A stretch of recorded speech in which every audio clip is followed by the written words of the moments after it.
नमस्कार दर्शकों, आपका स्वागत है ज्योतिष सागर पर। दोस्तों, मेरे चैनल से जुड़ने के लिए सब्सक्राइब ऑप्शन पर क्लिक कीजिए। अगर आप चाहते हैं कि मेरी वीडियो अपलोड होते ही आपके पास मैसेज आ जाए तो बेल आइकन को भी ऑन करना ना भूलें। देश के यशस्वी प्रधानमंत्री श्री नरेंद्र मोदी जी की कुंडली का संपूर्ण विश्लेषण करेंगे।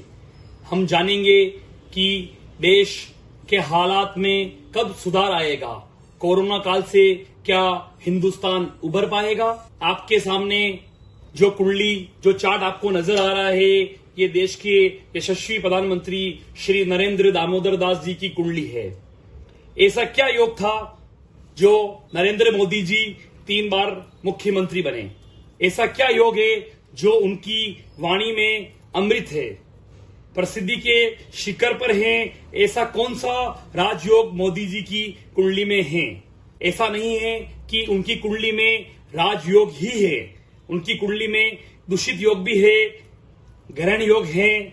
इन सब के विषय में आज हम चर्चा करेंगे और इस कुंडली से हम जानेंगे कि ऐसे कौन से राजयोग है जो हमारी कुंडली में भी संभव है, लेकिन उनका फल हमें नहीं मिल पा रहा है। मोदी जी ने धारा 370, ट्रिपल तलाक, राम मंदिर निर्माण कार्य, ऐसे अभूतपूर्व कार्य किए हैं जिनका वर्षों से न्याय देश मांग रहा था। दोस्तों, वृश्चिक लग्न से कुंडली का प्रारंभ है। 8 नंबर, जिसका स्वामी मंगल ग्रह है, जो लग्न में विराजमान है। लग्न वृश्चिक, जिसका स्वामी मंगल, यह जलीय, स्थिर एवं मुख्य राशि है। मंगल का लग्न में होना ये किसी भी व्यक्ति का स्वभाव, पहला घर जो होता है वो स्वभाव का कहलाता है। लग्न में मंगल स्वग्रह होके विराजमान है।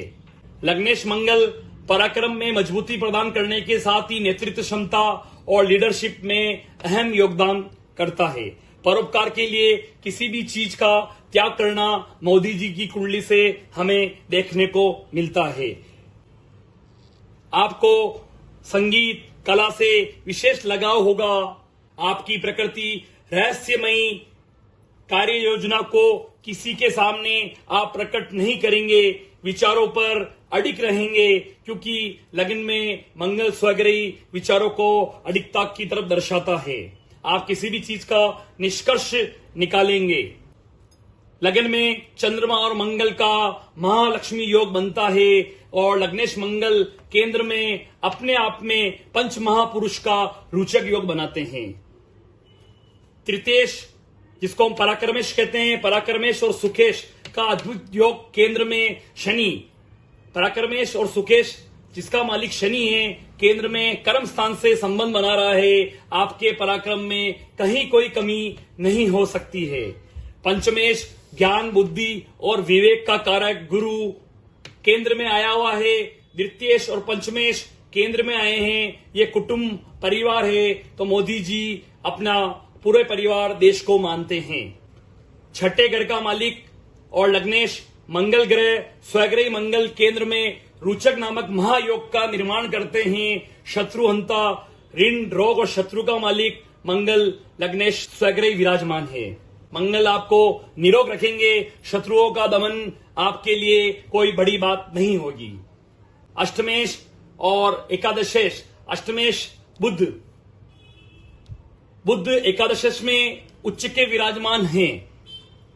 बुध वाणी का कारक है। अष्टम स्थान आयु, मृत्यु, तंत्र, मंत्र और साधना। आयु का मालिक तंत्र, मंत्र, साधना और धर्म का मालिक उच्च में विराजमान है, तो मोदी जी तंत्र, मंत्र और धर्म में काफी रुचि रखने वाले इंसान हैं। बुध उच्च का है तो उनकी वाणी में अमृत है। नवमेश का लग्नेश के साथ संबंध होना अभूतपूर्व राजयोग का निर्माण करता है। मोदी जी की कुंडली में ऐसे अनेकानेक महायोग बन रहे हैं। गुरु और चंद्रमा का केंद्र में गजकेसरी जैसा महायोग उनकी कुंडली में हमें देखने को मिल रहा है। आपकी कुंडली में लग्नेश बली और स्वग्रही है। शक्ति और अधिकार वाला पद आपको प्राप्त होगा। आपकी जन्म पत्रिका में काहल योग, शंख योग, त्रिमूर्ति योग, न जाने कितने महायोग इस रहस्यमय कुंडली में छिपे हुए हैं। ऐसा कतई नहीं है सन 17 सितंबर 1950 को किसी और व्यक्ति का भी जन्म हुआ होगा, लेकिन वो व्यक्ति नरेंद्र मोदी या देश के प्रधानमंत्री नहीं बने हैं, क्योंकि किया हुआ तप साधना व्यर्थ नहीं जाता। पुरुषार्थ की बदौलत मोदी जी ने सब कुछ पाया है। पुरुषार्थ का जो मालिक है वो कर्म स्थान से संबंध बना रहा है। मोदी जी पहली बार जीत के विधायक बने थे और उसी वक्त वो गुजरात के मुख्यमंत्री बने। 2001 में मोदी जी ने मुख्यमंत्री पद की शपथ ली थी। उसके बाद वह पुनः 2007 में और 2012 में मुख्यमंत्री बने। 2014 में वह पहली बार सांसद का चुनाव लड़े, जीते और वह देश के 14वें प्रधानमंत्री बने। ऐसा नहीं है कि मोदी जी की कुंडली में सारे योग अच्छे ही हैं। मोदी जी की कुंडली में सूर्य और केतु नामक ग्रहण योग 11वें घर में बन रहा है। सूर्य के साथ केतु होने से इसे हम ग्रहण योग बोलते हैं। ये इनका दुष्ट योग है, इस वजह से इनके ऊपर लांछन लगे हैं। 2001 में मुख्यमंत्री बनने के बाद में भी इनके ऊपर काफी लांछन लगे हैं। सप्तम स्थान का मालिक 2 नंबर शुक्र 10वें घर में गया हुआ है, शनि के साथ युक्त है, लेकिन शनि की 10वीं दृष्टि सप्तम स्थान पे है। ये सप्तम स्थान गृहस्थी का होता है। मोदी जी का विवाह बाल विवाह हुआ है, उसके बावजूद भी उनका जीवन में गृहस्थी का सुख उन्हें नहीं मिल पाया है। कारण शनि की 3री दृष्टि 12वें घर पर जहां 7 नंबर लिखा हुआ है, जिसका स्वामी शुक्र है, वो शुक्र के साथ विराजमान है और शनि की 10वीं दृष्टि सप्तम स्थान पे है। पत्नी का मालिक शुक्र कर्म स्थान में गया हुआ है, तो उनकी पत्नी कभी उनके बारे में नहीं बोलती है, नहीं मोदी जी कभी अपनी पत्नी के बारे में चर्चा करते हैं। 28 नवंबर 2011 से चंद्रमा की महादशा मोदी जी को लगी है। लगन में चंद्रमा वृश्चिक राशि का 8 नंबर पे विराजमान है। चंद्रमा नीच का है। इनकी कुंडली में नीच भंग, मंगल यहाँ स्वग्रही है, चंद्रमा यहाँ नीच का है। नीच भंग राजयोग का निर्माण होता है। चंद्रमा की महादशा में आप प्रधानमंत्री बने, उससे पूर्व मुख्यमंत्री बने। 28 नवंबर 2011 से चंद्रमा की महादशा प्रारंभ हुई, जो 28 नवंबर 2021 तक रहेगी। मोदी जी ने जब प्रधानमंत्री पद संभाला 2014 में, ऐसा नहीं है कि सब कुछ उनका अच्छा ही है, सारे ग्रह उनके अच्छे हैं। उन्होंने पुरुषार्थ किया है, कर्म किया है, धर्म किया है।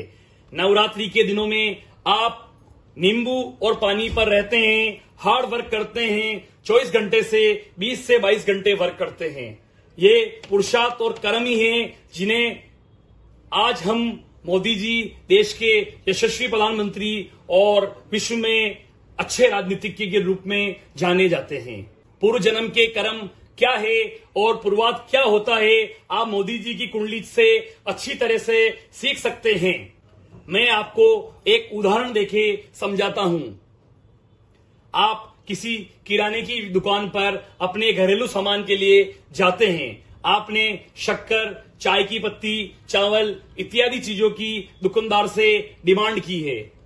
जैसे ही आपने कहा है कि 1 किलो चावल, 1 किलो शक्कर, 1 किलो चाय की पत्ती दी जाए, दुकानदार ने आपको 2 मिनट में तीनों ही सामान दे दिए हैं। इसका ये कतई मतलब नहीं है कि वो इंसान इतना फुर्तीला है, ऐसा कतई नहीं है। उसने आपको जो पैकेट्स दिए हैं उसके पीछे उसने पूर्वार्थ किया है। वो जब भी फ्री था अपनी दुकान के समय अपना व्यापार बढ़ाने के लिए उसने फ्री समय का सदुपयोग किया है। उसने उस समय चाय की पत्ती की पैकिंग की है आधा किलो 1 किलो की, ताकि आने वाला ग्राहक जो चीज मांगे उसको वो जल्दी से देके फ्री कर सके। यही पूर्वार्थ होते हैं मित्रों, और इसी के द्वारा ही व्यक्ति आगे बढ़ता है। मोदी जी गुफाओं में कोई फोटो खिंचाने के लिए, फोटो सेशन करने के लिए नहीं जाते हैं। वह देश के प्रधानमंत्री है। अगर स्वाभाविक सी बात है, अगर वो कहीं जाएंगे तो उनका फोटोग्राफर या पत्रकार उनके साथ रहेंगे। उन्होंने जो धर्म और कर्म किए हैं उसकी बदौलत वह आज देश के सर्वोच्च पद पे विराजमान है। आज हिंदुस्तान के राजा हैं, प्रधानमंत्री राजा कहलाता है। अगर प्रधानमंत्री का समय अच्छा आएगा तो मान के चलिए देश के हालात में भी काफी सुधार होगा। कोरोना जैसी बीमारी विश्वव्यापी बीमारी है, उसका हिंदुस्तान से कोई लेना देना नहीं है। फिर भी देश में कब अच्छा समय आएगा? 28 नवंबर 2021 के बाद मोदी जी को चंद्रमा की महादशा खत्म हो जाएगी। चंद्रमा की महादशा के बाद 28 नवंबर 2021 से 28 नवंबर 2028 तक मंगल की महादशा रहेगी। मंगल लग्न में स्वग्रही होकर विराजमान है, जो शत्रुओं के मालिक हैं। लग्न में स्वग्रही है, रोचक योग, महालक्ष्मी योग, न जाने अभूतपूर्व योगों का निर्माण कर रहे हैं। लीडरशिप, नेतृत्व क्षमता, मान के चलिए आने वाला समय हिंदुस्तान को विश्व गुरु बनने से कोई नहीं रोक सकता है। 2005 में मित्रों, अमेरिका ने वीजा देने से इनकार कर दिया था। ऐसा क्या हो गया कि अमेरिका ने मोदी जी को आगे होकर वीजा दिया और वहां के प्रधानमंत्री हमारे देश में आए। मोदी जी ने जितनी भी विदेशी यात्रा की है, विदेशी यात्राओं का घर मित्रों 12वां घर होता है। जितनी भी विदेशी यात्रा की है, 12वें घर का मालिक यहाँ शुक्र है, वो कर्म में गया हुआ है। आप समझ सकते हैं, कर्मों की वजह से वो यात्रा किए, वो सब पुरुषार्थ है। उनका आने वाले समय पे हिंदुस्तान को कितना फायदा मिलेगा, ये आप सब लोग जानेंगे। पूर्वात पुरुषार्थ, पूर्व जन्म के कर्म से ही लाभ होता है। इसलिए आपको धर्म की आस्था और ईमानदारी, नैतिकता जीवन में अपनानी चाहिए। किए वो सब पुरुषार्थ है, उनका आने वाले समय पे हिंदुस्तान को कितना फायदा मिलेगा, ये आप सब लोग जानेंगे। पूर्वात पुरुषार्थ, पूर्व जन्म के कर्म से ही लाभ होता है। इसलिए आपको धर्म की आस्था और ईमानदारी, नैतिकता जीवन में अपनानी चाहिए। आपकी कुंडली का गहन अध्ययन करने के बाद मैंने पाया है कि छोटी सी उम्र में परिवार के किसी सदस्य को असामयिक होने के कारण धार्मिक क्रियाकलापों में आपका रुझान बढ़ा था। मोदी जी जब देश के प्रधानमंत्री के रूप में बैठे थे, उस वक्त वो चंद्रमा की महादशा में थे, शनि की 7.5 से जूझ रहे थे। दोस्तों, आपको लगता है प्रधानमंत्री का पद सबसे बड़ा पद है, लेकिन वो कांटों का ताज है। वो समय अभी भी चंद्रमा की महादशा चल रही है, जो 28 नवंबर 2021 तक रहेगी। हालांकि नीचभंग राजयोग है, किंतु चंद्रमा नीच का है, नीच की महादशा चल रही है। मोदी जी ने अच्छे पूर्वात किए हैं, फिर भी उनको मानसिक तनाव है। देश को लेकर, देश की जनता को लेकर मानसिक तनाव है। मोदी जी की कुंडली का मिलान हम स्वतंत्र भारत, जब भारत का पुनः जन्म हुआ 15 अगस्त 1947 को रात को 12 बजे मध्य रात्रि को भारत का पुनः जन्म हुआ। पुष्य नक्षत्र और शनि की महादशा में भारत का पुनः जन्म हुआ था। स्वतंत्र भारत की कुंडली में इस समय 11 जुलाई 2021 तक चंद्रमा में शनि की महादशा चल रही है। चंद्रमा में शनि मानसिक तनाव के साथ साथ देश में पीड़ा, महामारी फैलाने का पूरा वर्क करेगा। 11 जुलाई 2021 से 11 दिसंबर 2022 तक चंद्रमा में बुध की महादशा रहेगी। 11 दिसंबर 2022 से 2023 में भारत का आने वाला समय श्रेष्ठ रहेगा। 2032 से 2050 में भारत की कुंडली में राहु की महादशा रहेगी। स्वतंत्र भारत की कुंडली वृष लगन की है, 2 नंबर से प्रारंभ है। वहां लगन में राहु उच्च का विराजमान है। 2032 से 2050 में भारत विश्व गुरु बनेगा, ये बिल्कुल तय है। और मोदी जी के जो प्रयास रहेंगे, जो पूर्वात मोदी जी कर रहे हैं, वो आने वाले समय में देश को उसका फायदा मिलेगा।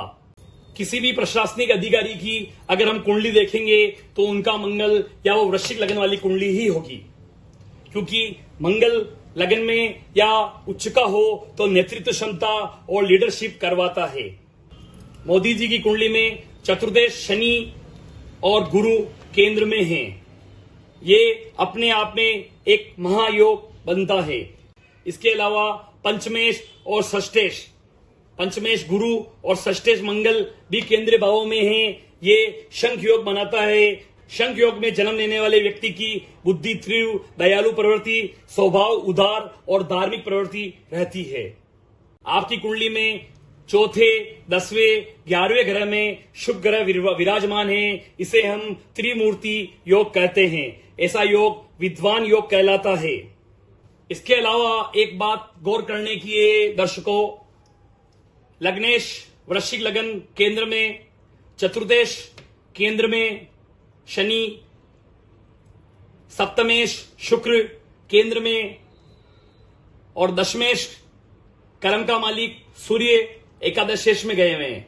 यहां एकादशेश का यह नियम है कि यहां अगर बुरे ग्रह बैठते हैं तो अपना बुरा स्वभाव छोड़ देते हैं।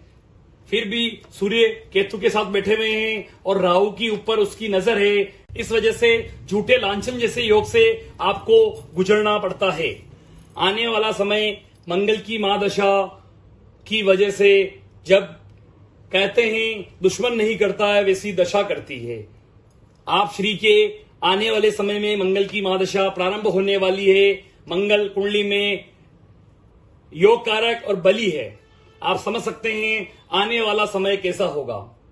आपकी मंगल की महादशा में, चूंकि आप देश के प्रधानमंत्री हैं, आप देश के राजा हैं, मंगल की महादशा में भारतवर्ष ऊंचाइयों पे पहुंचेगा और हिंदुस्तान विश्व गुरु बनने की ओर अग्रसर होगा। धन्यवाद।